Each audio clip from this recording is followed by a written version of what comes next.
teman-teman, selamat datang di Lady Magnifica Tell Stories. Tahun 1800-an, dunia musik Eropa sedang berada di masa keemasan. Di tengah hingar-bingar pesta bangsawan Wina dan denting piano di ruang-ruang megah, berdirilah seorang pria berambut kusut, temperamental tapi memiliki kemampuan yang tak tertandingi dalam mengubah emosi menjadi nada. Namanya Ludwig van Beethoven. Ia bukan pria tampan, penampilannya berantakan, sikapnya keras kepala dan lidahnya tajam.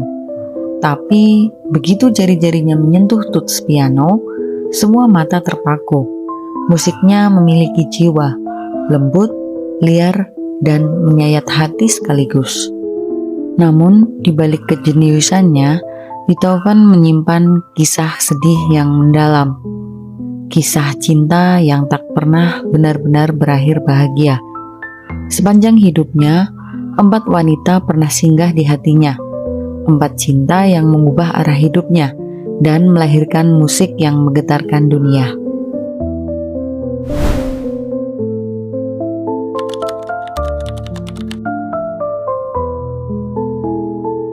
Sekitar tahun 1801, Beethoven sudah menjadi sosok yang disegani di Wina. Ia dikenal sebagai pianis muda yang meledak-ledak dan tak bisa ditebak. Suatu hari, ia menerima murid baru, seorang gadis bangsawan bernama Countess Giulietta Guicciardi. Giulietta baru berusia 17 tahun. Dia cantik, penuh rasa ingin tahu dan terpikat pada dunia musik. Dari pertemuan pertama, gadis itu langsung terpesona oleh sosok gurunya, bukan karena wajahnya, tapi karena cara Beethoven membuat musik berbicara tanpa kata-kata. Pelajaran piano mereka cepat berubah menjadi percakapan panjang tentang hidup, seni, dan mimpi. Beethoven menemukan sesuatu yang jarang ia rasakan, kedamaian. Ia menulis surat kepada teman-temannya, menyebut Giulietta sebagai makhluk yang manis dan menawan. Dan dari cinta diam-diam itu, lahirlah salah satu karya paling terkenal di dunia, Sonata No. 14 in C sharp minor, Moonlight Sonata. Nada-nadanya lembut dan melankolis, seperti seseorang yang sedang menatap bulan sambil memikirkan cinta yang tak bisa dimiliki. Beethoven mempersembahkan karya itu untuk Giulietta sebagai bentuk cinta yang tak diucapkan. Namun kenyataan berbicara lain. Giulietta berasal dari keluarga bangsawan. Beethoven hanyalah musisi tanpa gelar, tanpa harta, tanpa darah biru. Hubungan mereka tidak akan pernah diizinkan. Beberapa bulan kemudian, Giulietta menikah dengan Count Gallenberg, seorang pria kaya dan terhormat. Beethoven pun patah hati, namun ia tidak menulis surat kebencian dan tidak pula melupakan gadis itu. Ia hanya menulis musik dan membiarkan dunia mendengarnya sebagai bentuk cinta yang abadi. Setelah perpisahan itu, ia berkata pada salah satu sahabatnya, dia tidak akan tahu bahwa setiap nada di Moonlight Sonata adalah aku yang mencintainya.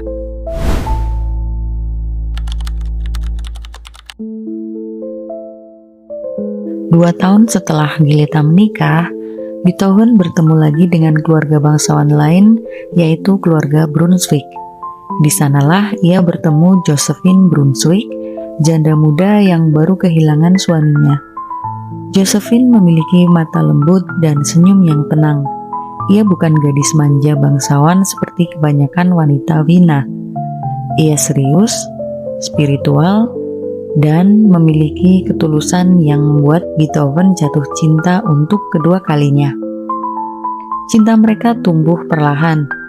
Beethoven sering berkunjung, mengajari piano pada Josephine dan adiknya Therese. Namun pelan-pelan, musik berubah menjadi percakapan, dan percakapan pun berubah menjadi sebuah rasa. Surat-surat Beethoven untuk Josephine menunjukkan sisi lembut yang jarang muncul dari dirinya. Dalam salah satu suratnya, ia menulis, "Engkau adalah malaikat yang membuat jiwaku ingin terbang. Aku tahu aku bukan orang yang pantas untukmu, Tapi bagaimana bisa aku berhenti mencintaimu? Josephine membalas dengan cinta yang sama, tapi situasi mereka rumit. Ia punya 4 anak kecil dan tekanan besar dari keluarganya untuk menjaga reputasi. Hubungan dengan Beethoven dianggap skandal, bahkan berbahaya. Mereka bertemu secara rahasia selama bertahun-tahun. Namun pada akhirnya Josephine menyerah. Ia tidak bisa kehilangan hak asuh anak-anaknya jika menikah dengan pria biasa. Ia menjauh dan Beethoven pun tenggelam dalam kesedihan. Cinta mereka berakhir, tapi tidak pernah benar-benar mati. Beberapa peneliti percaya dari hubungan inilah lahir banyak karya lembut Beethoven di periode tengah hidupnya, terutama sonata-sonata penuh emosi seperti Appassionata dan Les Adieux. Satu catatan harian Josephine bahkan ditemukan setelah kematiannya, berisi tulisan pendek namun memilukan. Aku mencintainya, tapi dunia ini tidak mengizinkan kami bersama.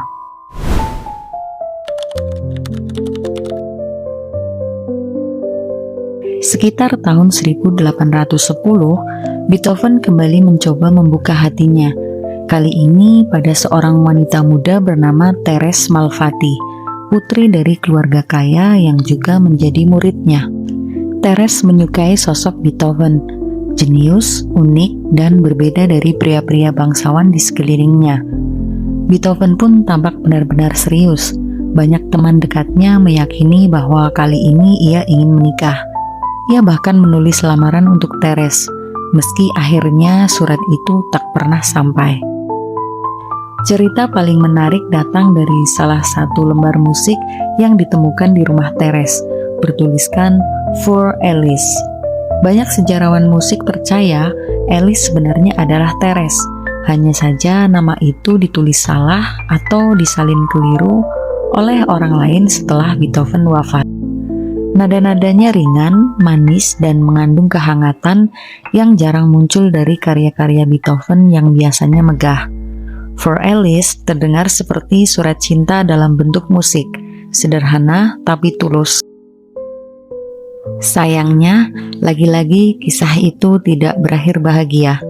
Therese menolak lamaran Beethoven dengan alasan perbedaan status sosial dan reputasi sang maestro yang sering dianggap liar dan sulit dikendalikan. Tak lama kemudian, Therese menikah dengan pria lain. Beethoven tidak marah, ia hanya kembali ke pianonya, memainkan nada-nada lembut yang menjadi pelarian dari kenyataan hidup. Dan meski tak pernah diucapkan secara langsung, For Alice menjadi satu-satunya surat cinta abadi yang terus dimainkan hingga hari ini.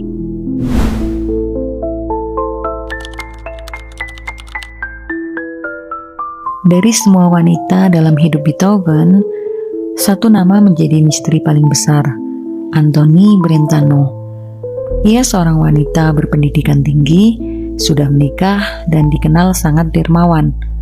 Beethoven bertemu dengannya sekitar tahun 1811, dan hubungan mereka berkembang cepat. Keduanya sering bertukar surat, berbagi pemikiran tentang seni, moralitas, dan kehidupan. Antonie adalah satu-satunya wanita yang mampu menantang cara berpikir Beethoven, bukan sekedar mengaguminya. Ia menjadi teman sekaligus penghibur di masa-masa tergelap Beethoven saat sang komposer mulai kehilangan pendengarannya. Pada Juli tahun 1812, Beethoven menulis 3 surat panjang yang kemudian ditemukan setelah kematiannya. Surat itu ditujukan kepada seseorang yang ia sebut kekasih abadiku. Isi suratnya penuh dengan emosi yang nyaris tak bisa ditahan.